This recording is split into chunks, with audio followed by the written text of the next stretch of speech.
नमस्कार दोस्तों, सभी को गुड मॉर्निंग। और अब सभी छात्रों का स्वागत है। जैसा कि हम सभी का क्लासेस आज से जो है हमारा करंट अफेयर का शुरू होता है। पिछले क्लासेस में हम लोगों ने इकोनॉमिक्स देखा था, एईडीओ, दरोगा, बिहार बीपीएससी, बिहार दरोगा, जितने भी एग्ज़ाम्स हैं सभी से रिलेटेड, चाहे आप देश के एग्ज़ाम देते हैं, राज्य स्तरीय एग्ज़ाम देते हैं, सभी एग्ज़ाम के लिए आपका करंट अफेयर कितना बहुमूल्य है वो आप सब जानते हैं। मेरे प्यारे बच्चों, इसी के साथ आज हम लोग अपने करंट अफेयर में बात करेंगे। और करंट अफेयर की दुनिया में जो आज का हमारा टॉपिक रहेगा, इस टॉपिक में हम लेकर के आ रहे हैं नोबेल प्राइज। क्या आज होगा हमारा? आज हमारी क्लासेस चलेंगे नोबेल प्राइज यानी नोबेल अवार्ड। और चूंकि आप सभी को पता है कि नोबेल अवार्ड यानी नोबेल प्राइज 2025 का जो है ऑलरेडी घोषणा होना शुरू हो गया है। और अभी तक आपने देखा होगा कि 3 नोबेल प्राइज की घोषणा हो चुकी है, जिसमें एक चिकित्सा का है, दूसरा फिजिक्स का है और तीसरा आपका जो है वह केमिस्ट्री का है। तो अभी तक हम यदि देखा जाए तो सोमवार, मंगलवार और बुधवार, इस 3 दिनों में 3 नोबेल पुरस्कार का जो क्षेत्र है, ये 3 नोबेल पुरस्कार, 3 क्षेत्रों का नोबेल पुरस्कार की घोषणा हो चुकी है। तो सबसे पहले आज हम लोग समझते हैं कि नोबेल पुरस्कार की जब बात करेंगे तो रियल में इसका हिस्टोरिकल जो हमारा बैकग्राउंड होता है, आखिर ये हिस्टोरिकल इसकी बैकग्राउंड क्या है, ये नोबेल पुरस्कार की शुरुआत कहां से होती है, ये सारे चीजों को आपको पहले जानना होगा। उसके बाद 2025 की जो हमारी घोषणा हुई है, इस घोषणा की भी बात हम करेंगे। तो मैं आपको बता दूं कि नोबेल पुरस्कार जो है अल्फ्रेड बर्नहार्ड, नोबेल के नाम सुना होगा, Alfred Bernhard, Alfred Bernhard Nobel नाम के एक कहेंगे कि एक साइंटिस्ट भी थे, एक कह सकते हैं रसायन शास्त्र के विज्ञाता भी थे। यानी सबसे पहली बात है कि ये जो नोबेल थे जिनका नाम था अल्फ्रेड बर्नहार्ड, यह एक स्वीडिश का मतलब हुआ स्वीडन, तो स्वीडिश एक साइंटिस्ट थे, सबसे पहले याद रखेंगे। दूसरी महत्वपूर्ण बात यदि देखा जाए तो यह एक इंजीनियर भी रहे हैं।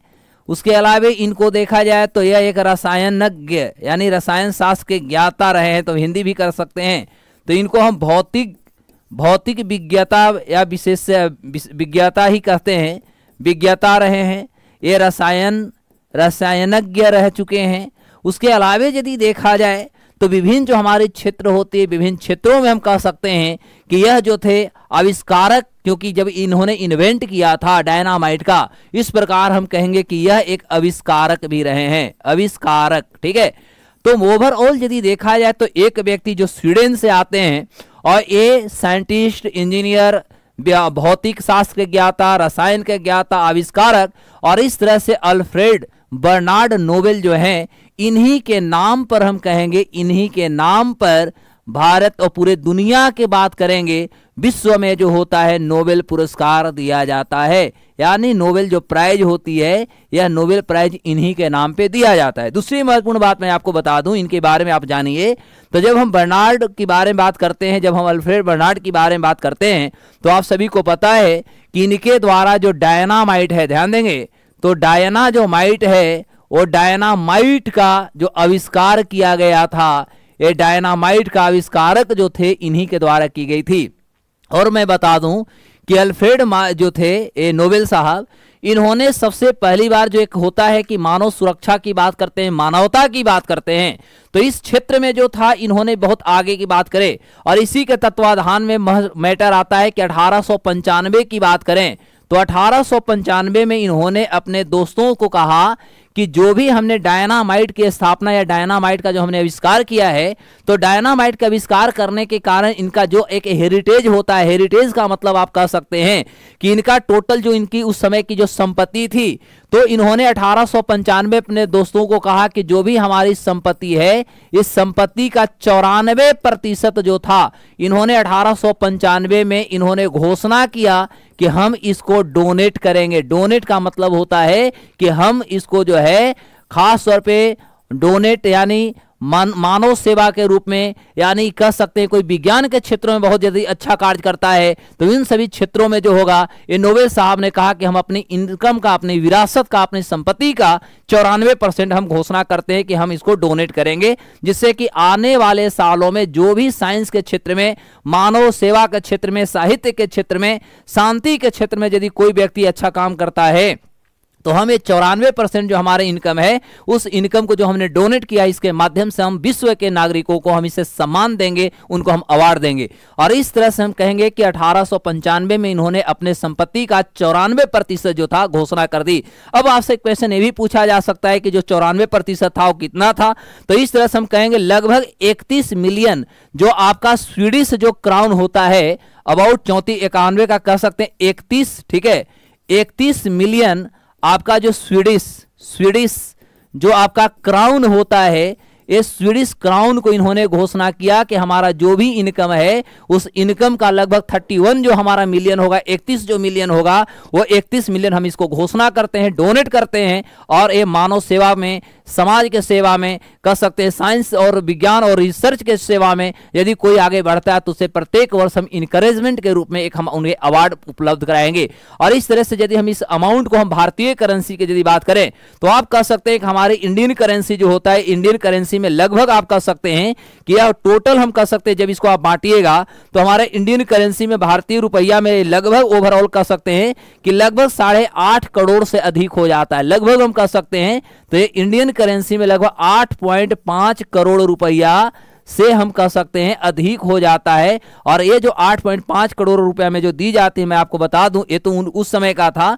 तो ये जो 8.5 करोड़ जो हमारे भारतीय करेंसी में होती है, तो जो भी नोबेल प्राइज जीतते हैं, ध्यान देना, तो जो भी नोबेल प्राइज जीतते हैं, वो नोबेल प्राइज जो विजेता होते हैं, उन विजेताओं को आपको मैं बता दूं कि 11 मिलियन उनको डॉलर दिया जाता है। और जो 11 मिलियन जो डॉलर दिया जाता है, 11 मिलियन डॉलर लगभग भारतीय करेंसी में देखेंगे तो 8.5 करोड़ रुपया से अधिक हो जाता है।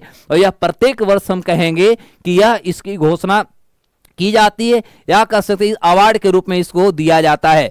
और सबसे महत्वपूर्ण बात आपको मैं बता दूं कि इस तरह से डायनामाइट की स्थापना करने के बाद, जो कि डायनामाइट एक विस्फोटक पदार्थ था, लेकिन मानव सुधार और मानव की संरचनाओं में यदि देखा जाए तो इन्होंने बहुत अग्रिम घटनाओं का अंजाम दिया। और इसी के साथ आप देखेंगे अल्फ्रेड बर्नार्ड नोबेल जो था, इनका मृत्यु जो होता है, यानी डेथ जो होती है बाबू लोग, इनकी मृत्यु इन्होंने 1895 में घोषणा किया। और 1896 में देखेंगे तो 1896 में इनकी मृत्यु हो जाती है। और डेट था आपका 10 दिसंबर, ध्यान देंगे 10 दिसंबर 1896 जो था, इसी दिन जो है खास तौर पे अल्फ्रेड बर्नार्ड नोबेल जो थे, इनकी मृत्यु हो जाता है, यानी इसी दिन इनका डेथ हो जाता है। और डेथ होने के बाद यही कारणवश आपको मैं बता दूं कि प्रत्येक वर्ष 10 जो दिसंबर होता है, यह इनका पुण्य तिथि होता है। ध्यान देंगे 10 दिसंबर इनका पुण्य तिथि होता है। और प्रत्येक वर्ष हम कहेंगे कि जो नोबेल प्राइज जो बांटा जाता है, नोबेल प्राइज जो दिया जाता है, यह आपका 10 दिसंबर को याद रखिएगा, 10 दिसंबर को प्रत्येक वर्ष नोबेल प्राइज जो होता है, यह नोबेल प्राइज दिया जाता है, यह भी याद रखेंगे। तो कब दिया जाता है, तो नोबेल प्राइज जो दिया जाता है प्रत्येक साल 10 दिसंबर को ही दी जाती है, क्योंकि 10 दिसंबर 1896 को जो था वो अल्फ्रेड बर्नार्ड नोबेल जो थे, इनकी मृत्यु हो जाता है। और इसीलिए इसी डेट में जो है प्रत्येक वर्ष नोबेल पुरस्कार हर साल 10 दिसंबर को ही दिया जाता है। और एक इंपॉर्टेंट पहले चीजों को जानिए, फिर हम करंट की बात करेंगे। अब इसमें सबसे महत्वपूर्ण बात मेरे प्यारे बच्चों ये हो जाता है कि 1895, ध्यान देना, 1895 में इनकी घोषणा होती है, ध्यान से समझना। और 1896 में जो है इनकी मृत्यु हो जाता है। और 1900 ईस्वी में जो है नोबेल प्राइज की यदि बात किया जाए तो नोबेल प्राइज की जो है स्थापना जो होती है, यह 1900 ईस्वी में होता है। और 1901 ईस्वी की यदि बात किया जाए तो हम कहेंगे 5 विषयों में 5 विषयों में पहली बार यदि देखा जाए तो पहली बार 5 विषयों में नोबेल पुरस्कार दिया गया। कितने विषय में, तो नोबेल जो अवार्ड था पूरे दुनिया में हम कहेंगे कि 1901 ईस्वी में पहली बार 5 विषय में दिया गया। और जो 5 विषय हैं, पांचों विषय आपको एग्जाम के लिए याद होना चाहिए। तो इसमें सबसे पहला जो था हमारा चिकित्सा था, ध्यान देंगे, पहला चिकित्सा था। दूसरा देखेंगे तो फिजिक्स यानी भौतिकी आप कहेंगे। तीसरा आपका जो रहा ये रसायन रहा, रसायन शास्त्र कहेंगे आप। तीसरी के बाद चौथा जो इसमें पार्ट आपका रहा वो आपका साहित्य का रहा, ठीक है। और 5वां जो क्षेत्र था वो आपका शांति का क्षेत्र था। तो इस तरह से हम कहेंगे कि जो 5 क्षेत्र थे, इन 5 क्षेत्रों में हम कह सकते हैं कि 1901 ईस्वी से जो है 5 क्षेत्रों में मुख्य रूप से जो है नोबेल पुरस्कार देने की शुरुआत किया गया था। और एक चीज महत्वपूर्ण बात यहां पर होती है, किसी के बाद आप देखेंगे तो, और हमने इकोनॉमिक्स में भी टर्म को पढ़ाया था, तो इसके बाद आप देखेंगे तो फाइनली हम कहेंगे कि 1968 में देखेंगे, 1968 में देखेंगे तो जो आपका अर्थशास्त्र था, इस अर्थशास्त्र को जो है छठे विषय के रूप में कहेंगे, छठे विषय या छठे क्षेत्र कहेंगे, विषय के रूप में इसको शामिल किया गया। और इस तरह से अब कहेंगे हम कि इस तरह से 1969 में अर्थशास्त्र जो था, इस अर्थशास्त्र का पहला जो पुरस्कार था, ये पहला नोबेल जो था वो 1969 में अवार्ड दिया गया। और यह पहला, हमने कल ही लास्ट क्लास में आपको बताया था कि रैगनर फ्रिच जो थे एक नॉर्वे के थे, और रैगनर फ्रिच पहले ऐसे इंसान होते हैं, रैगनर फ्रिच याद करो, तो रैगनर फ्रिच पहले इंसान थे जिनको अर्थशास्त्र का पहला नोबेल पुरस्कार 1969 में मिली। और हमने बताया था कि इनका जो शोध था, इनका जो क्षेत्र था, वह माइक्रो और मैक्रो इकोनॉमी के बीच में जो तुलनात्मक अध्ययन होती है, इस तुलनात्मक अध्ययन को लेकर के इनको 1969 में दिया गया था। क्योंकि रैगनर फ्रिच जो थे 1933 में देखा जाए तो माइक्रो मैक्रो इकोनॉमी के बीच में जो आपका साइंटिफिक होता है या स्टैटिस्टिकली होता है या मैथमेटिकली होता है, तो इस पर इन्होंने एक तुलनात्मक अध्ययन किए थे। और इसी कारणवश रैगनर फ्रिच जो थे, रैगनर फ्रिच को इकोनोमेट्रिक्स एक इनका विषय था, या इकोनोमेट्रिक्स कह सकते हैं, इनका एक टाइटल रहा, जो नया शोध रहा, नया विषय रहा, और इसको लेकर के 1969 में इनका जो है नोबेल पुरस्कार दिया गया। और इस तरह से हम वर्तमान की यदि बात करें तो आप वर्तमान में मेरे प्यारे बच्चों ये कह सकते हैं कि वर्तमान में, है ना, वर्तमान में 6 क्षेत्रों में आपका नोबेल पुरस्कार अब दिया जाता है। टोटल अब 6 क्षेत्र हो गए, पहले 5 था, एक चिकित्सा था, एक भौतिकी था, तीसरा रसायन, चौथा साहित्य और पांचवा शांति। अब छठा जो क्षेत्र है आपका 1968 में जुड़ा, और 1969 से हम कह सकते हैं कि छठा क्षेत्र जो है, जिसको आप इकोनॉमिक्स कहेंगे, अब इकोनॉमिक्स को भी जोड़ दी गई है। अब 6 विषयों में कहेंगे, 6 क्षेत्रों में कहेंगे कि अब नोबेल पुरस्कार को दिया जाता है। पूरा बढ़िया से समझ में आ गया है आप लोग को? एक बार जल्दी से बताएंगे यस या नो, तब फिर मैं आगे की बात करूंगा, क्योंकि अभी इसमें बहुत सारे चीजों को बताएंगे, भारत के बारे में बताएंगे, उसके बाद वर्तमान के परिदृश्यों को हम समझाएंगे। अब देखो, ये तो बात हो जाती है, अब होता है कि हमारा जो नोबेल पुरस्कार दिया जाता है कौन सी क्षेत्र में दिया जाता है और इसका निर्णय कौन सी संस्था करती है, महत्वपूर्ण होगा। तो अब हम लोग यहाँ पर 2 पॉइंट को यहाँ पर समझने की कोशिश करते हैं मेरे प्यारे बच्चों। सबसे पहला हम यहाँ पर आपको लिख देते हैं क्षेत्र, ठीक है, सबसे पहला क्षेत्र। और निर्णायक जो होती है संस्था, या निर्णायक जो संस्था होती है, ये कौन सी संस्था निर्णय लेती है कि कौन सी क्षेत्र में किसको नोबेल पुरस्कार देनी है, ये आपके एग्जाम के लिए बहुत इंपॉर्टेंट हो सकता है, एग्जाम में आपसे पूछा भी जाता है। तो सबसे पहला देखा जाए हम भौतिकी की ही बात करेंगे, यानी फिजिक्स जिसको आप बोलते हो। तो जो फिजिक्स होता है, फिजिक्स का जो नोबेल पुरस्कार दिया जाता है, यह नोबेल पुरस्कार फिजिक्स का जो दिया जाता है royal Swedish academy of science, क्या नाम है, रॉयल स्वीडिश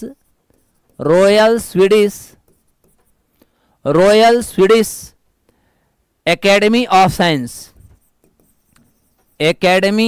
ऑफ साइंस जो है, इसके द्वारा मुख्य रूप से आपका फिजिक्स का जो नोबेल पुरस्कार होता है, ये फिजिक्स का नोबेल पुरस्कार दिया जाता है। फिजिक्स के बाद हम लोग यदि दूसरी की बात करेंगे तो डायरेक्ट हम केमिस्ट्री को लेकर के आ जाते हैं, यानी रसायन की। तो केमिस्ट्री का जो नोबेल पुरस्कार देने वाली जो संस्था है, खासतौर पे नोबेल की ही बात करेंगे तो royal Swedish academy of science, इसका भी वही होगा, royal Swedish academy of science जो है, यह भी केमिस्ट्री का भी यही देता है। अब होता है सर तीसरा बता दीजिए, क्योंकि टोटल हमें 6 के बारे में बात करना है।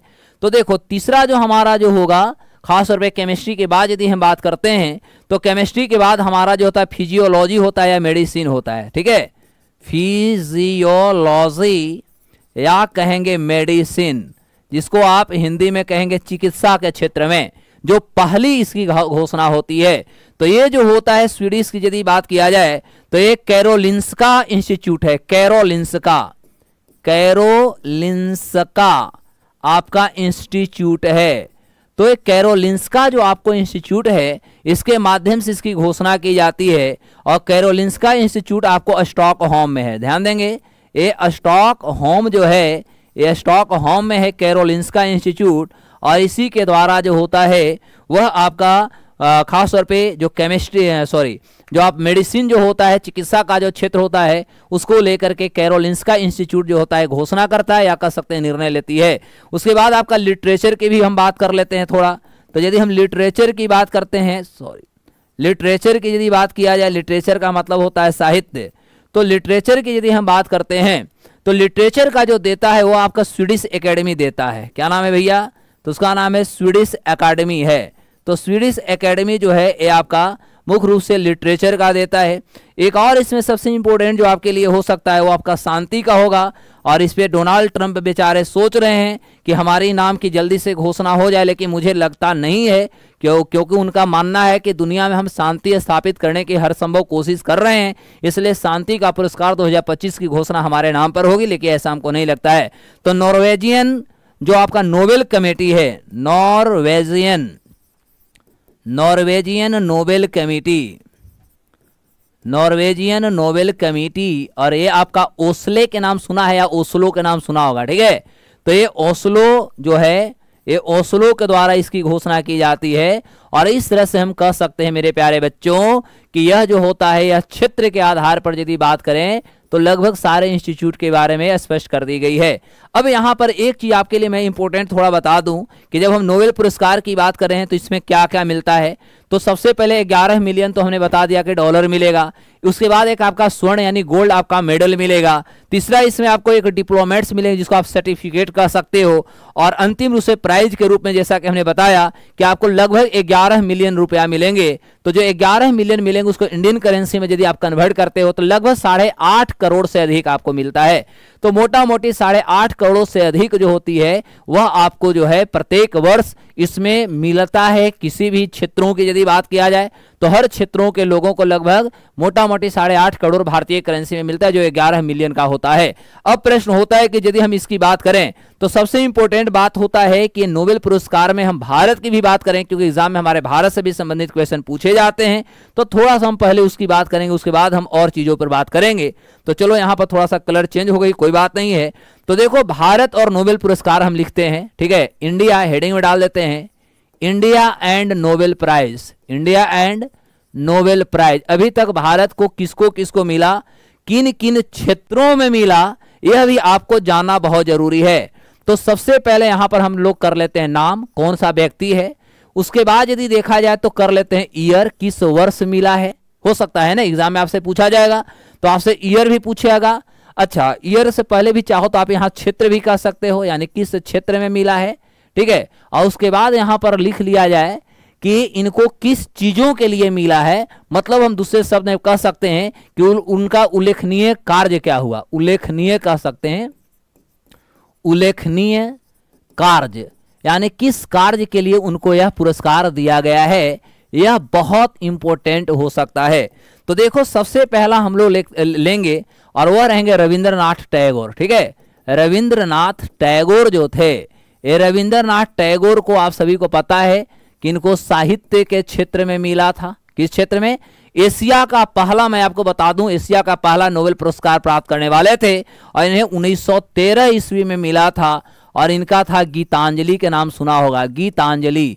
तो गीतांजलि जो था इनका एक कह सकते हैं साहित्य रहा था, और इसलिए मैं इनके क्षेत्र की यदि बात करें तो साहित्य है। और एशिया का पहले नोबेल विजेता रहे, याद रखेंगे, एशिया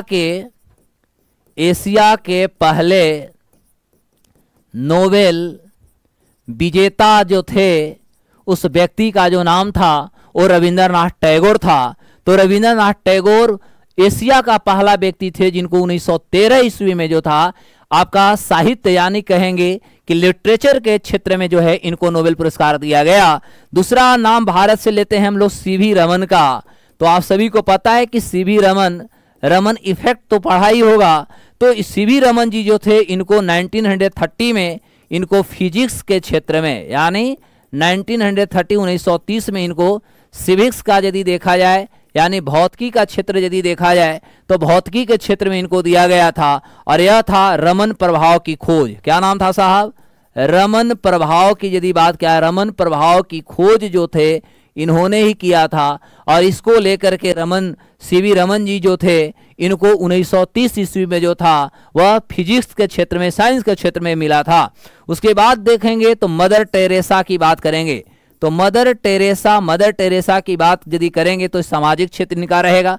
तो ओवरऑल हम कह सकते हैं कि शांति कहीं ना कहीं स्थापित करने की बात हो रही थी, और मदर टेरेसा के द्वारा पहली बार शांति के क्षेत्र देखा जाए तो 1979 ईस्वी में इनको दिया गया, और इनका जो क्षेत्र रहा मुख्य रूप से यदि देखा जाए तो मानवता सेवा या मानव की सेवा कह सकते हैं।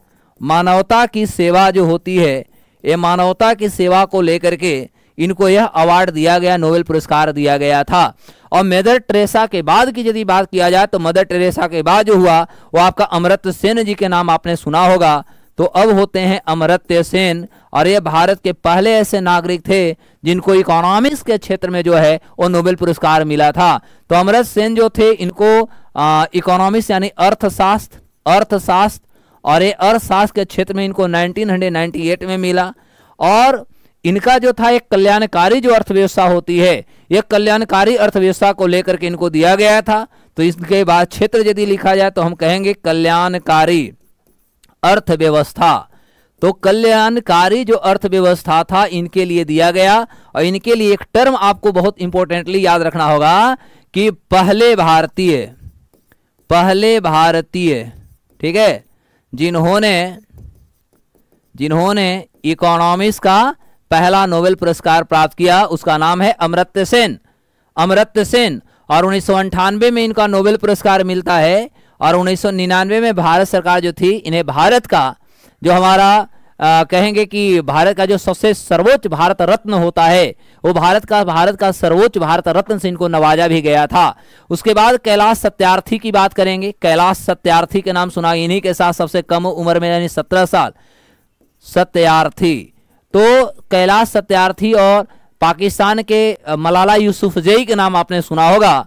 तो इनको जो है 2004 में शांति के क्षेत्र में यदि देखा जाए तो शांति के क्षेत्र में इनको 2004 में हम कहेंगे कि मुख्य रूप से जो है इनको दिया गया कैलाश सत्यार्थी को। और बाल श्रम जो उन्मूलन होता है, बाल श्रम उन्मूलन, ये बाल श्रम उन्मूलन के क्षेत्रों में इनको दिया गया। और इनके साथ ही एक चीज याद रखिएगा कि यहीं पर मैं लिख देता हूं, शांति के ही क्षेत्र में रहेगा, इनके साथ ऐड कर देता हूं मलाला यूसुफजई, मलाला यूसुफजई, ठीक है। ये आपका पाकिस्तान की है, और सबसे पाकिस्तान, और यहां रखना है कि सबसे कम उम्र यानी एज रखिएगा 17 साल। 17 साल में मलाला यूसुफजई को जो है यह शांति के क्षेत्र में नोबेल पुरस्कार मिला। इससे कम उम्र अभी तक कोई नहीं है, इससे कम उम्र में नोबेल पुरस्कार प्राप्त करने वाली। तो यह है मलाला यूसुफजई जो पाकिस्तान के थी। तालिबानियों के द्वारा इसे गोली मार दिया गया था क्योंकि यह महिलाओं की शिक्षा और महिलाओं का उत्थान की बात कर रही थी, और इसको लेकर के तालिबानी जो सेना थी, तालिबानी जो लड़ाकू थे, उन्होंने इन्हें गोली मार दिया था। उसके बाद इनको यह अवार्ड मिला। तो कैलाश सत्यार्थी जो भारतीय थे, इनके साथ एक पाकिस्तानी नारी कहेंगे, एक महिला कहेंगे, और इसको भी एक शांति के क्षेत्र में जो है वह 2004 में ही पुरस्कार को दिया गया। और अगला नाम होगा वेंकट रमन का नाम सुने होंगे। तो अगला नाम और हम लोग यहां पर ऐड कर लेते हैं, ठीक है, जो कि क्योंकि हम बात कर रहे हैं भारत से ही बात कर रहे हैं, तो भारत से अगला नाम जो होगा वेंकट रमन रामकृष्णन होगा। वेंकट रमन रामकृष्ण जो होंगे, इनका यदि हम क्षेत्र की बात करें तो वेंकट रमन रामकृष्णन जो थे, इनका रसायन के क्षेत्र में यानी केमिस्ट्री के क्षेत्र में पहले कह सकते भारतीय थे जिन्होंने केमिस्ट्री में क्षेत्रों में लिया। और इन्हें 2009 में जो है यह मुख्य रूप से नोबेल पुरस्कार दिया गया। और इनका जो क्षेत्र मेरे प्यारे था और राइबोजोम जो होता है, राइबोजोम की संरचना के लिए दिया गया था। राइबोजोम की संरचना यानी स्ट्रक्चर के संरचना के लिए इनको दिया गया था, ये भी याद करेंगे। और कहेंगे कि अभी रियल में देखा जाए तो भारतीय नहीं है बल्कि भारतीय मूल्य के आप कहेंगे, यह भारतीय मूल्य के व्यक्ति हैं, रियल भारतीय नहीं रहे क्योंकि इनके पास अभी भारतीय नागरिकता नहीं है। और अंतिम रूप से यदि हम भारतीयों की बात करें तो अभिजीत बनर्जी के नाम सुना होगा, पति पत्नी दोनों को मिला था। तो अगला है अभिजीत बनर्जी। अभिजीत बनर्जी, और ये अभिजीत बनर्जी भी जो है एक इकोनॉमिस्ट हैं, अर्थशास्त्री रहे हैं। तो इन्हें 2019 में देखा जाए तो इन्हें अर्थशास्त्र के क्षेत्र में 2019 में इन्हें भी नोबेल पुरस्कार दिया गया है। और इनका जो क्षेत्र था वह था गरीबी उन्मूलन पर, यदि देखा जाए तो गरीबी उन्मूलन पर प्रयोगात्मक दृष्टिकोण, गरीबी उन्मूलन पर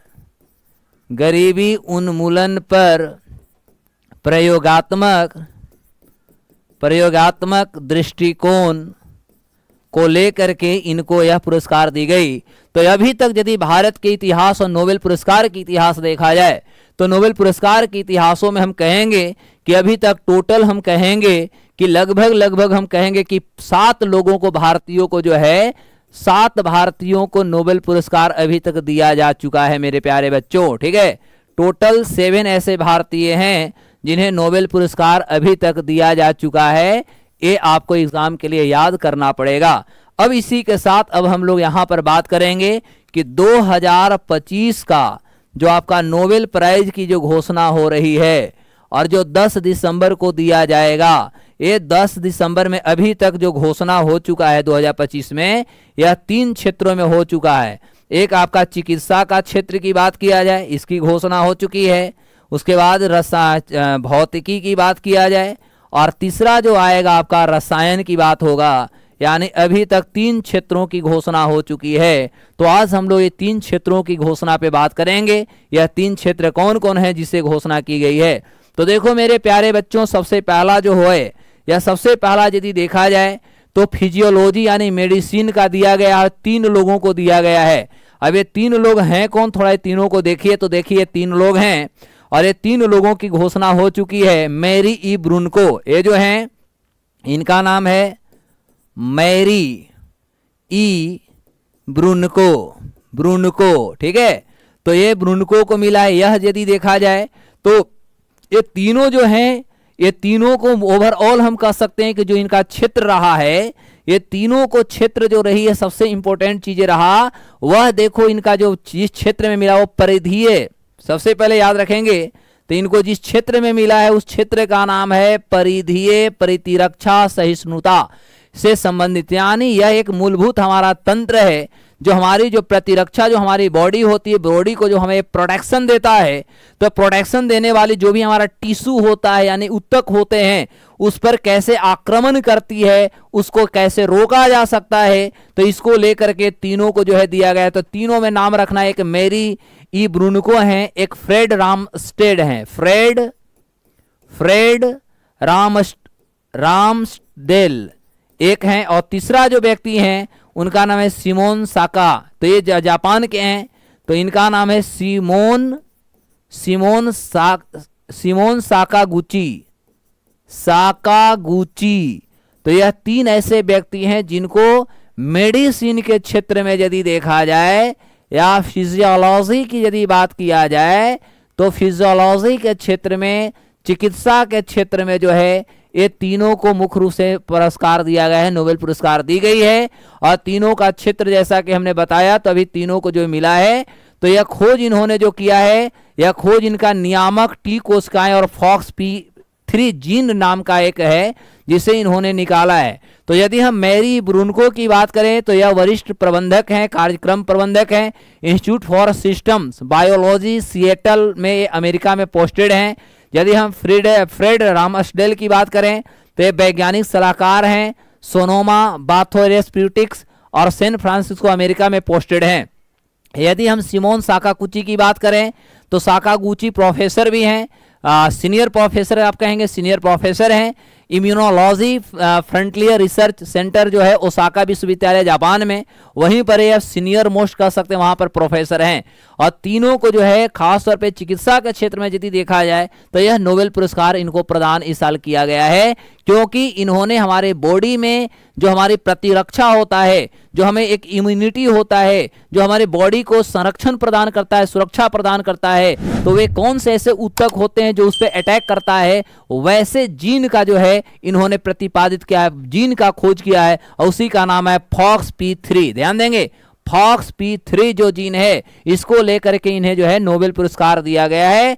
दूसरी बात यदि देखा जाए तो इसमें हम इनकी बात कर सकते हैं, जैसा कि यहाँ पर फिगर भी है, तो हम कहेंगे इन तीनों वैज्ञानिक जो थे इन्होंने एक कह सकते हैं शोध किया, रिसर्च किया, और रिसर्च के माध्यम से हम कह सकते हैं कि इन्होंने नियामक टी कोशिकाओं जो है, जिसको आप रेगुलेटरी टी सेल्स कहा जाता है, कि इन्होंने पहचान की। और ये विशेष रूप से यदि देखा जाए तो ये हमारा प्रतिरक्षा कोशिकाएं शरीर की अपनी कोशिकाओं पर गलती से हमला करने से रोकने के लिए सुरक्षा कवच के रूप में काम करती है। यानी जो हमारी बॉडी होती है, बॉडी पर किसी भी प्रकार के यदि हमारे इम्यूनिटी सिस्टम कह सकते हैं कमजोर होता है, तो विभिन्न प्रकार के जो बीमारी होती है वो हमारे ऊपर अटैक करता है, विभिन्न प्रकार के रोग जो होते हैं, वायरस जो होते हैं वो हमारे बॉडी पर अटैक करते हैं, तो उनको एक कहीं ना कहीं प्रोटेक्शन देता, उन पर उल्टा अटैक करके हमें इम्यूनिटी सिस्टम को बढ़ाता है, और उसका नाम साहब है रेगुलेटरी टी सेल्स, जो कि अभी हमने बात भी किया था। तो इसी को लेकर के तीनों को जो है इस साल का मिला। तो एक खोज जो कि उस जीन का नाम हमें एग्जाम के लिए याद करना होगा,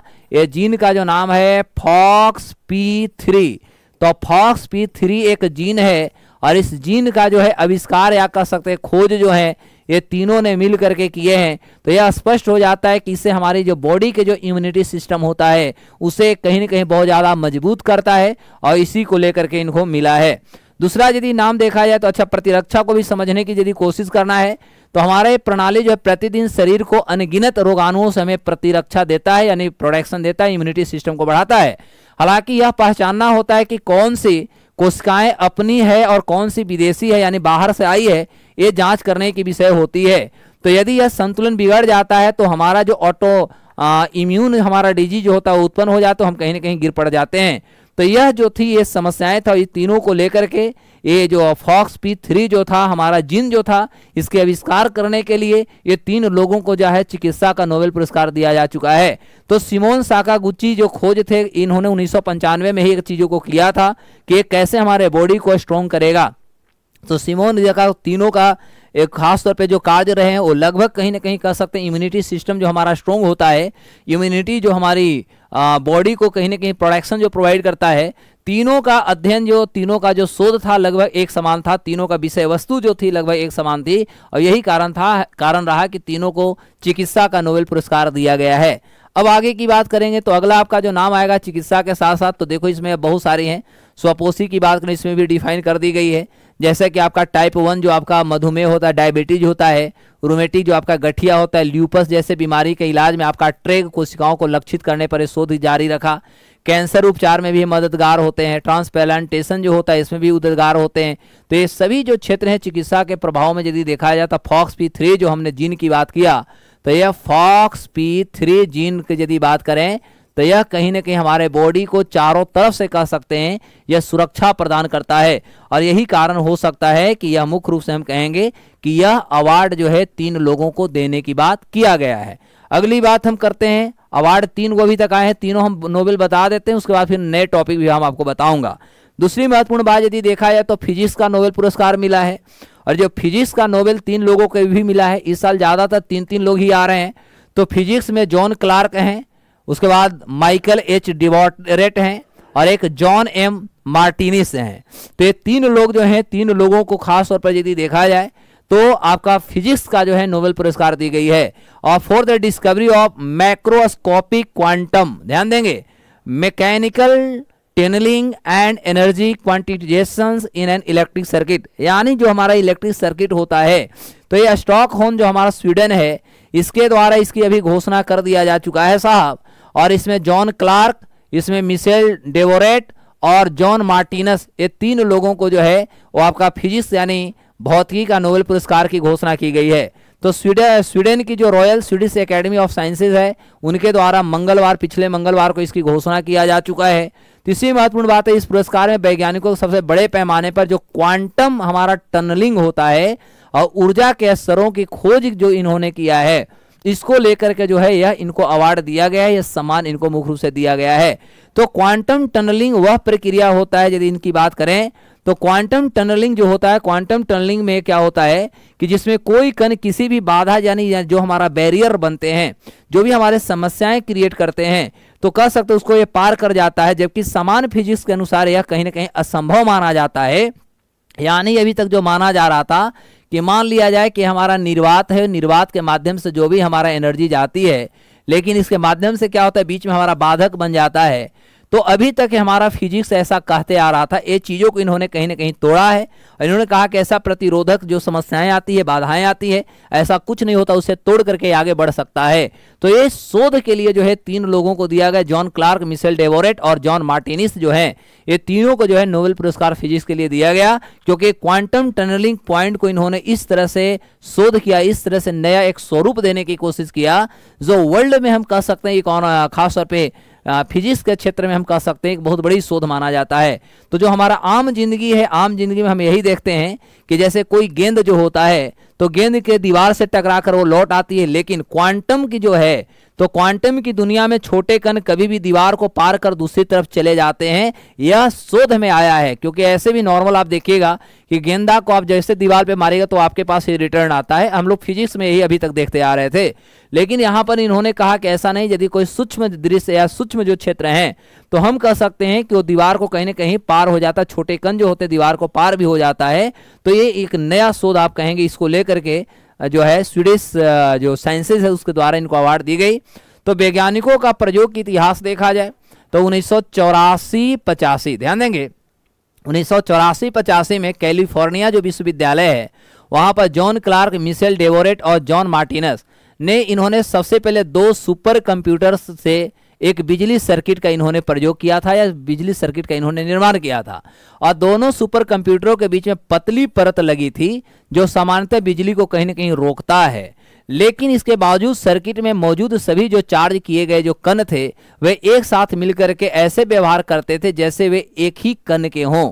और यह भी देखा गया था कि कण पतली परत को पार कर सकते हैं, जो क्वांटम टनलिंग का प्रयोग प्रमाण था, और यह यहाँ पर प्रूफ हो गई थी। और इसी को लेकर के इनको यह अवार्ड दिया गया। तो इस तरह से हम ये भी कह सकते हैं कि यह प्रत्यक्ष जो प्रयोग जो आया, इससे स्पष्ट ये दिखता है कि क्वांटम इफेक्ट बड़े सिस्टम में भी दिखाई दे सकते हैं, जो पहले केवल परमाणु और सूक्ष्म कणों में ही तक सीमित माने जाते थे। अब ऐसा नहीं है, बल्कि अब ये बड़े क्षेत्रों में भी आपको दिखाई दे सकते हैं। तीसरी महत्वपूर्ण बात यदि देखा जाए तो क्वांटम मैकेनिक की बात किया जाए, क्योंकि ये सारे आपसे बहुत ज़्यादा बीपीएससी और एईडीओ की बात करते हैं, तो एईडीओ में आपको काफ़ी डेप्थ में क्वेश्चन पूछेंगे। आप सोच रहे होंगे कि 1 लाइनर पूछ कर निकल जाएगा, ऐसा क्वेश्चन अब नहीं पूछेगा। क्वेश्चन का जो आपका स्तर होगा, जो आपका लेवल होगा मेरे प्यारे बच्चों, वो आपका लेवल बहुत बड़े बड़े लेवल के क्वेश्चन आपसे पूछे जा सकते हैं। इसलिए आपको उसी लेवल के साथ हम कह सकते हैं आपकी तैयारी भी होनी चाहिए, ठीक है। तो मायने सी बात है, एक बात आगे की बात करेंगे। तो वैज्ञानिकों ने बिजली के सर्किट से बड़े सिस्टम में से कह सकते हैं क्वांटम टनलिंग और ऊर्जा के निश्चित स्तरों को इन्होंने देखा, इसी को क्वांटिनीकरण कह सकते हैं। तो यह खोज क्वांटम कंप्यूटिंग, सेमीकंडक्टर और डिजिटल जो हमारा टेक्नोलॉजी होता है, इसमें एक नई संभावनाओं को इन्होंने कहीं ना कहीं जन्म दिया है और खोला है, और इसको लेकर के इनको नोबेल पुरस्कार की घोषणा किया गया है। देखो, तीसरा हमारा जो है रसायन के क्षेत्र में है, और रसायन के क्षेत्र में भी 3 लोगों को यह पुरस्कार दिया गया है। एक है सुसुमु कितागावा, ये है सुसुमु कितागावा जो एक जापान के हैं, ठीक है, सुसुमु कितागावा। दूसरा नाम आता है रिचर्ड रॉबसन जो इंग्लैंड के हैं, और एक नाम आता है उमर एम यागी जो अमेरिका के हैं। तो हम कहेंगे कि केमिस्ट्री की यदि बात किया जाए तो केमिस्ट्री के भी क्षेत्र में 3 लोगों को नोबेल पुरस्कार की घोषणा हुई है, और इन्होंने किया क्या है, धातु कार्बनिक ढांचा जो होता है इसके विकास के लिए इनको मुख्य रूप से दिया गया है। धातु की बात करें, धातु कार्बनिक जो हमारी ढांचा होती है, इसको लेकर के इन्हें ये अवार्ड दिया गया है। तो यह घोषणा स्वीडिश एकेडमी ऑफ साइंसेज के द्वारा 8 अक्टूबर यानी पिछले दिन इसकी की गई। और रसायन विज्ञान के क्षेत्र में सुसुमु जो है कितागावा जापान का, रिचर्ड रॉबसन जो इंग्लैंड के हैं, और उमर एम यागी जो हैं ये आपको अमेरिका के हैं। तीनों को धातु कार्बनिक ढांचा को लेकर यानी मेटल ऑर्गेनिक जो फ्रेमवर्क्स होते हैं, इसके विकास कैसे हुआ, कैसे संभव हो सकता है, इसको लेकर के जो है 3 रसायन वैज्ञानिकों को जो है यह मुख्य रूप से अवार्ड दिया गया है। तो ये 3 नाम तो आपको एग्जाम के लिए याद करना होगा। उसके बाद इनका काम याद रखना होगा कि धातु कार्बनिक के विकास जो हुआ था, इसको लेकर के इन्हें ये अवार्ड दिया जा चुका है। अब इसकी उपलब्धि देखा जाए तो इन्होंने बहुत बड़े अंतराल वाली आणविक जो संरचनाएं हमारी होती है उसको इन्होंने विकसित किया है, जिनसे कि गैस और अन्य जो रसायन होते हैं उनको कैसे प्रवाहित किया जाए, यानी एक जगह से दूसरी जगह इनको कैसे कन्वर्ट किया जाए, इसको बताया है। तो हमारे पास हम कह सकते हैं मेटल ऑर्गेनिक फ्रेमवर्क जो है इसका उपयोग विभिन्न क्षेत्रों में हो रहा है, जैसे कि रेगिस्तान हवा से पानी इकट्ठा करना। हो सकता है आपको on the base of statement question पूछ दिया जाए। तो इसका जो प्रयोग होता है जिसको हम लोग MOF कह रहे हैं, तो इसका जो प्रयोग अभी के डेट में सर्वाधिक जो हो रहा है साहब, यह सर्वाधिक आपका हो रहा है रेगिस्तानी जो हवा होती है, तो रेगिस्तानी हवा से पानी को इकट्ठा करने में हो रहा है। इसका प्रयोग सबसे ज्यादा हो रहा है कार्बन डाइऑक्साइड को अवशोषित करने में इसका प्रयोग कर रहे हैं। हमारा जो भी विषाक्त यानी जो जहरीली गैस होती है उन्हें संग्रहित यानी उसको भी स्टोर करने में प्रयोग कर रहे हैं। और तीसरा आपका जो है और रासायनिक प्रतिक्रियाओं को उत्प्रेरित करने के क्षेत्र में भी इसका प्रयोग कर रहे हैं। तो ये सारे जो आपको हैं बहुत सारे क्वेश्चन एग्जाम से संबंधित हैं, एग्जाम से रिलेट हैं, और ये सारे आपसे क्वेश्चन मेरे प्यारे बच्चों पूछे जाएंगे। इसलिए आप एकदम टेंशन मुक्त रहिए और आप अपनी तैयारी में अब लगे रहिए, ठीक है। ये सारे क्वेश्चन आपसे पूछेंगे तो पूछेंगे। अब देखते हैं अगला।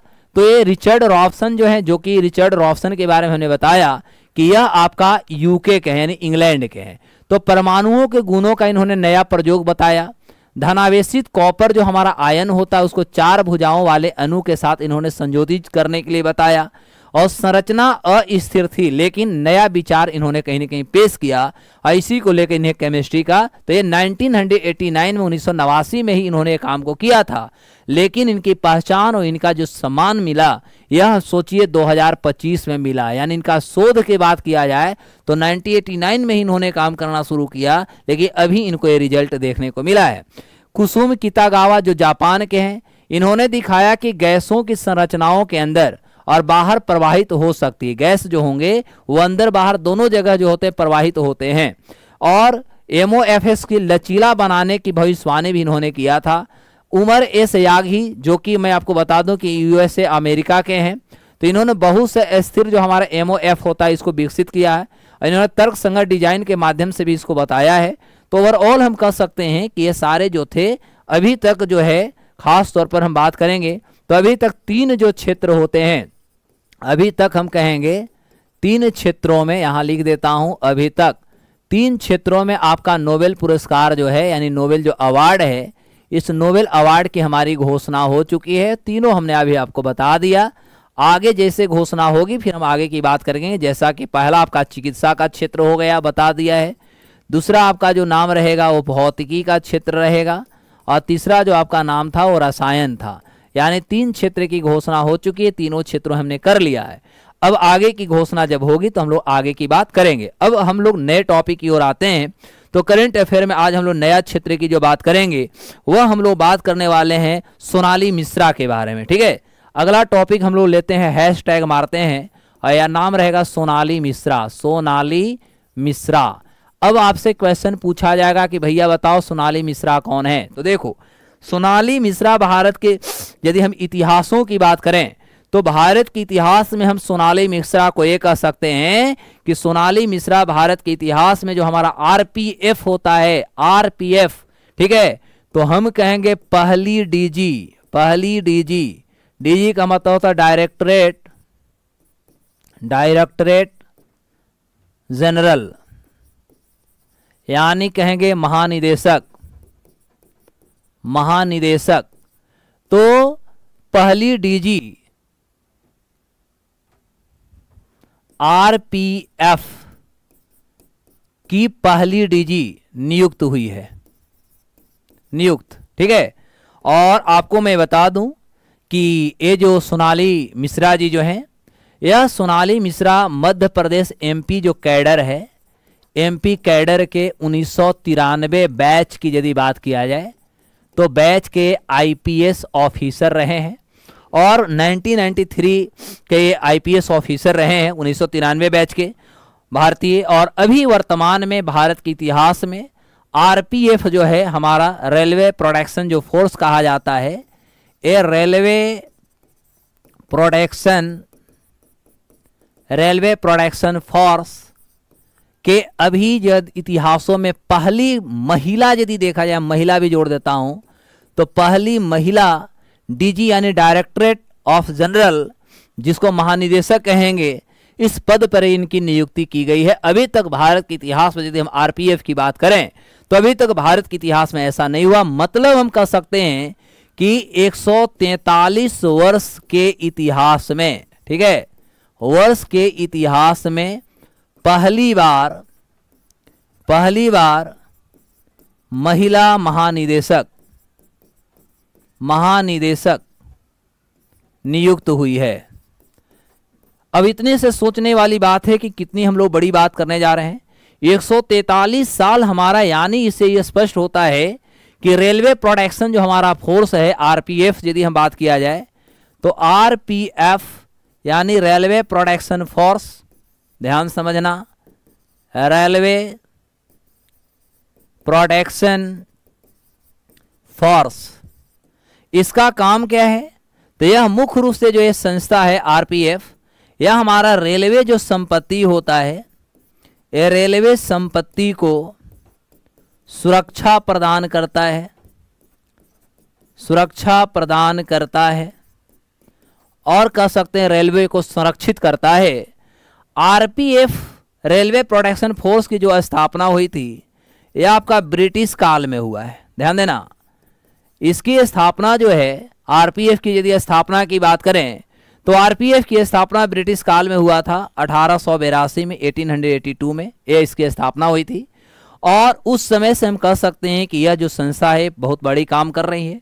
लेकिन इससे पहले थोड़ी सा और मैं आपको थोड़ा सा डेप्थ बता दूं कि ये जो आपका सोनाली मिश्रा जी जो हैं, जो पहली महिला बने, इससे पहले एक्चुअली सोनाली मिश्रा जो है भारत के विभिन्न क्षेत्रों में पुलिस के रूप में, जैसा कि बाद में आईपीएस पद पर आई हैं, तो इससे पहले इनकी जो भी नियुक्ति जो हुआ है, इनकी नियुक्ति मुख्य रूप से देखिएगा तो 1 अगस्त 2025 को जो है इनको नियुक्त किया गया है डीजी के रूप में, आरपीएफ के डीजी के रूप में इनको नियुक्ति किया गया है। इससे पहले भारत का जो सीबीआई की यदि बात किया जाए, सेंट्रल हमारा जो विजिलेंस होती है, उनकी हम बात करें, बीएसएफ की यदि हम बात करें, और साथ ही साथ हम कहेंगे कि जो संयुक्त राष्ट्र की बात करें तो संयुक्त राष्ट्र का जो हमारा मिशन होता है, जिसको कोसोवा कहते हैं, ठीक है, तो हम कहेंगे संयुक्त राष्ट्र के मिशन कोसोवा में सेवा दे चुकी है। अब उसके बाद, यानी इससे पहले बीएसएफ में थी, इससे पहले सीबीआई में भी सेवा दे चुकी हैं, इससे पहले संयुक्त राष्ट्र के मिशन कोसोवा में भी इन्होंने सेवा दे चुकी हैं। और अभी यदि देखा जाए तो सोनाली मिश्रा को 1 अगस्त 2025 को गवर्नमेंट ऑफ इंडिया जो है इन्हें एक नई जिम्मेवारी सौंपी है। और 143 साल के रेलवे के इतिहास में यदि देखा जाए तो रेलवे के इतिहास में पहली बार किसी महिला को आरपीएफ के डीजी नियुक्त किया गया है। क्योंकि आरपीएफ की स्थापना हमने बताया कि इसका एक ब्रिटिश काल में 1882 ईस्वी में इसकी स्थापना कर दी गई थी। और आपको मैं बता दूं कि आरपीएफ का जो हेड क्वार्टर है साहब, ये आपका नई दिल्ली में है, यानी दिल्ली भी कहोगे तो चलेगा। और एक चीज और याद रखना कि ये भारत का पहला ऐसा फोर्स है, पहला भारत का ऐसा फोर्स है जो गृह मंत्रालय के अंदर नहीं आता है, बल्कि इसका जो नियंत्रण होता है, इसका जो क्रियान्वयन होता है, वह भारत के एक मंत्रालय, और वह मंत्रालय रेलवे मंत्रालय जो होती है वह रेलवे मंत्रालय के अधीन होता है। यह पहला ऐसी फोर्स है जो हमारे भारत का गृह मंत्रालय के अधीन नहीं आता है। क्लियर हुआ? यानी इसका संचालन यदि देखा जाए तो इसका संचालन रेलवे मंत्रालय द्वारा होता है। यह पहला देश के पुलिस सेवा है जो गृह मंत्रालय के अधीन नहीं आता। तो मुझे लगता है इससे रिलेटेड जितने भी आपसे क्वेश्चन पूछे जाएंगे वे सारे के सारे क्वेश्चन आपसे बन जाएगा। तो आज हम लोग बात कर रहे हैं सोनाली मिश्रा जी के बारे में, और सोनाली मिश्रा जो है अभी अभी नियुक्त किए गए हैं। तो ओवरऑल आरपीएफ रेलवे प्रोटेक्शन जो फोर्स है, इसका मुख्य रूप से काम है कि रेलवे का जो भी संपत्ति है इसे संरक्षण प्रदान करना, सुरक्षा प्रदान करना। और यह ब्रिटिश काल के टाइम में इसकी स्थापना भी किया गया है। तो मुझे लगता है कि आराम से इसको आप याद कर लेंगे और आराम से इसको बना लीजिएगा, कोई दिक्कत। अब एक और हम लोग क्वेश्चन की बात करेंगे, और एक था हमारा सप्तसूर। आपने सुना होगा, एक क्वेश्चन आपसे एग्जाम में पूछेंगे, तो उस क्वेश्चन पे भी हम लोग बात करने वाले हैं। तो अभी एक हमारा भारत में ही एक बहुत बड़ी कह सकते हैं योजना का, उसका नाम है सप्तसूर, 7 राष्ट्र 1 राग के नाम से एक आयोजन हुआ है, वो आपको जानना चाहिए। तो अगले पार्ट हम लोग लेते हैं, और नेक्स्ट जो हमारा होगा वो नेक्स्ट पे ही बात कर लेते हैं साहब। तो नेक्स्ट हम लोग लिखते हैं सप्तसूर, 7 राष्ट्र 1 राग, सप्तसूर है ना, सप्त नाम रहेगा हमारा सप्तसूर, सप्तसूर, 7 राज्य या 7 देश भी कह सकते हैं, ठीक है। तो आप कहेंगे 7 राज्य या देश ही कर देता हूं। तो 7 राष्ट्र 1 राग, 1 राग। अब प्रश्न होगा कि सप्तसूर है क्या सर? देखो, इस सप्तसूर की बारे में यदि बात किया जाए तो ये सप्तसूर जो है यह आपका पहली बार यदि देखा जाए तो सप्तसूर 7 राष्ट्र, इसमें 7 देश होंगे, लेकिन सातों का जो एक विचार होगा, सातों का जो एक लक्ष्य होगा, सभी का एक होगा। तो हम कह सकते हैं कि सप्तसूर का मतलब 7 राष्ट्र, और सूर का मतलब सभी का राग जो है एक समान है, एक है। तो यह आयोजन पहला बिम्स्टेक देखेंगे तो हम कहेंगे पहला बिम्स्टेक। बिम्स्टेक का मतलब जो बंगाल की जो खाड़ी से संबंधित जो 7 राष्ट्र है उनकी जो संगठन है उसको नाम दिया गया है बिम्स्टेक। तो कहेंगे कि पहला बिम्स्टेक पारंपरिक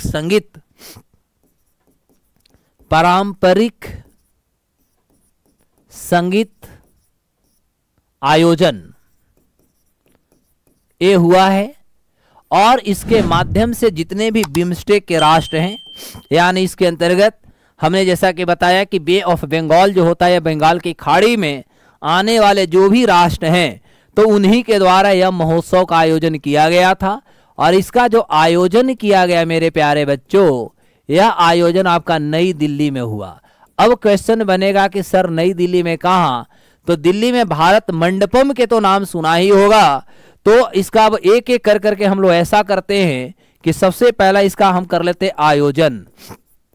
तो आयोजन की इसकी तिथि कब से कब तक रहा, एक क्वेश्चन आपसे पूछेगा।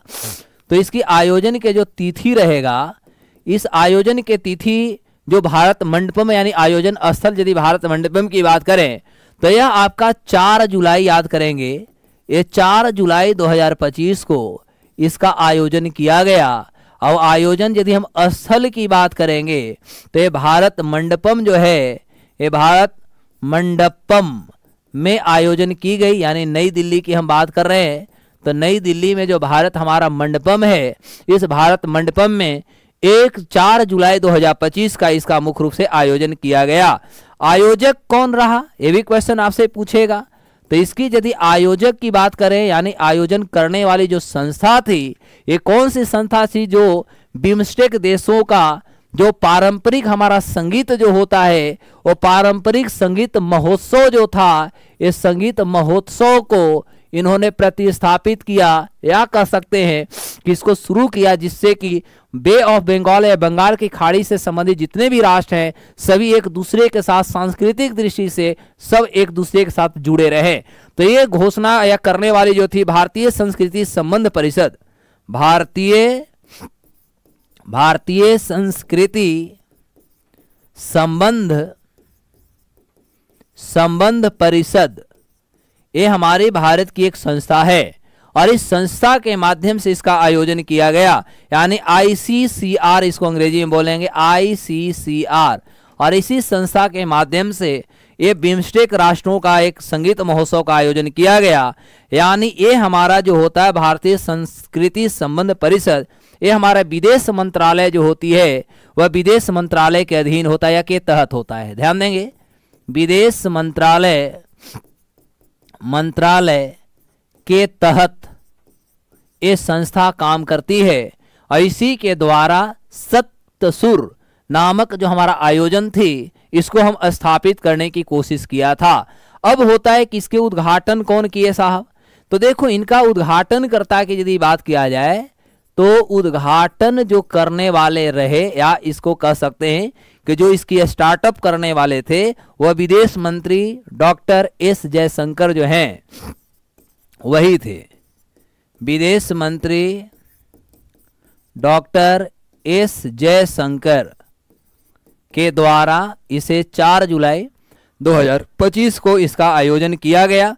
और बिम्स्टेक इसका मुख्य रूप से यदि मेन कारण की बात करें तो कह सकते हैं कि जो हमारा बिम्स्टेक जो कंट्री है बिम्स्टेक, तो बिम्स्टेक के सभी सांस्कृतिक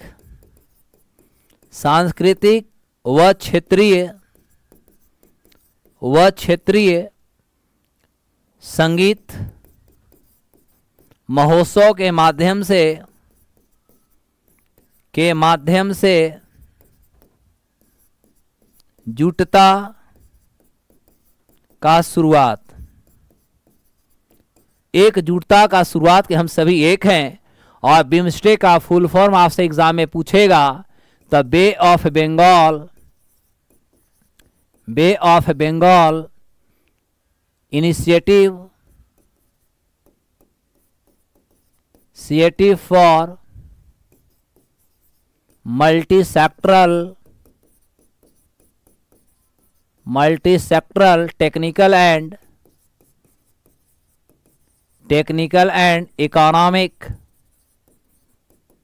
इकोनॉमिक कॉपरेशन इसका फुल फॉर्म होता है मेरे प्यारे बच्चों।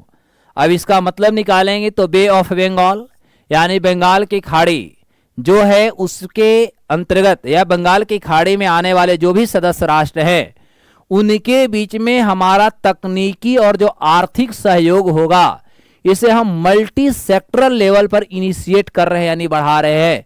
मतलब हमें जितने भी खास तौर पे जो सदस्य राष्ट्र हैं या हम कह सकते हैं बे ऑफ बंगाल से संबंधित जो सदस्य राष्ट्र हैं उनमें उनके बीच में जो क्षेत्रीयता होती है, क्षेत्रीयता की जो भावना होती है उसको प्रतिस्थापित करना, आगे बढ़ाना। इसके माध्यम से दोनों राष्ट्रों के बीच में जो हमारा कल्चर होता है, दोनों के बीच में हमारा जो संस्कृति है, समाज है, दोनों का लैंग्वेज है, डाइवर्सिटी जो है, विविधता है, उनको हम कहीं ना कहीं एक्सचेंज करने की हम कोशिश करेंगे। और एक्सचेंज के माध्यम से हमारे दो या इन सभी जितने भी बे ऑफ बंगाल से संबंधित जो राष्ट्र है उनके बीच में एक समन्वय जो होगा, एक मैत्रीपूर्ण, एक कॉर्डियल जो रिलेशन जो होगा, इस कॉर्डियल रिलेशन को हम स्थापित करने की कोशिश करेंगे। और इसके तहत हम कहेंगे कि पहली बार ऐसा हुआ है कि सप्तसूर जैसी चीजों को यहां पर आयोजना शुरू किया गया जिससे कि बिम्स्टेक के जितने भी सदस्य राष्ट्र हैं सभी में एकजुटता की भावना स्थापित किया जा सके। तो मेरे प्यारे दोस्तों, मेरे प्यारे बच्चों, यहां तक सबको क्लियर हो गया? यस या नो? यदि क्लियर होगा तो फिर मैं आगे की भी बात करूंगा। यहां तक क्लियर है? जल्दी से बोलेंगे यस या नो में जवाब दीजिएगा। मुझे लगता है कि यहां तक आप आराम से समझ गए होंगे। तो आज हम लोग भारत रत्न जो भी अभी तक आई है 3 गो अवार्ड आ चुका है, ये 3 अवार्ड भी हमने कर लिया। उसके अलावा 2 हम लोग एक्स्ट्रा भी इसमें करंट अफेयर की बात कर लिया जिसमें एक सोनाली मिश्रा जी के बारे में हमने आपको बता दिया और एक हमने सप्तसूर्य के बारे में हमने बताया। तो इस तरह से इससे रिलेटेड आपसे बहुत सारे क्वेश्चन पूछे जाएंगे और इस सारे क्वेश्चनों को बहुत अच्छे से प्रेम से इसको देखना है। फिर हम लोग आगे की बात करेंगे, वो आगे की क्लासेस को जो है और हम लोग कंटिन्यू करेंगे। Is it clear? किन्हीं का कोई कंफ्यूजन है तो एक बार पूछ लीजिए। देखो क्वेश्चन का जो लेवल होगा AEDO की बात करें या कोई भी एग्जाम की हम बात करें तो क्वेश्चन का लेवल इसी तरह होगा। आपसे अब डायरेक्ट यहाँ पर क्वेश्चन यदि बनाना होगा तो आपसे एक क्वेश्चन पूछेगा कि सप्तसूर, ध्यान देंगे, सप्तसूर किससे संबंधित है? किससे संबंधित है? अब जैसे ही आपसे क्वेश्चन होगा आपको लगेगा सप्तसूर है क्या, तो देखो सप्त का मतलब हमने क्या बताया, सप्त मतलब हुआ 7, ठीक है, और सूर का मतलब हुआ सभी का एक ही है राग, सभी का एक है विचार, यानी 7 देशों का विचार को एक साथ जोड़ना। तो प्रश्न होता है इस एक किससे संबंधित है? ऑप्शन मान लिया जाए, पहला दे दे आसियान, ध्यान देना, पहला दे दे आसियान, दूसरा ऑप्शन दे दे आपका ब्रिक्स, तीसरा ऑप्शन दे दे आपका एससीओ, और चौथा ऑप्शन आपका दे दे बिम्स्टेक। बिम्स्टेक क्या आंसर मारोगे? तो मुझे लगता है कि पूरे के पूरे यदि कॉन्सेप्ट क्लियर आपको है तब आप आराम से इसको आंसर मारेंगे। कॉन्सेप्ट क्लियर नहीं है तो समस्या आपको बन सकती है। तो यहाँ पर आपका आंसर जो होगा डायरेक्ट आपका 4 ही ऑप्शन हो जाएगा और उसका नाम है बिम्स्टेक। तो इस तरह से आपको क्वेश्चन आएंगे। बहुत सारे बच्चों को ये बात पता भी नहीं कि सप्तसूर कौन सी योजना हुई, ये कहाँ पर इसकी शुरुआत किया गया, ये क्या है, तो ये सारे आपके न्यूज में बनते जा रहे हैं, सब आप नहीं जानेंगे तो समस्या आपके लिए क्रिएट होते रहेंगे। एग्जाम का क्वेश्चन का लेवल हाई जाते रहेगा और आपसे क्वेश्चन छूटते जाएंगे। इसलिए कोशिश करनी है कि सभी चीजों को बहुत अच्छे से समझने की हमें कोशिश करना होगा। तो all the best, thank you. हम लोग फिर मिलते हैं अगले क्लासेस में, तब तक के लिए नमस्कार, जय हिंद, बाय बाय।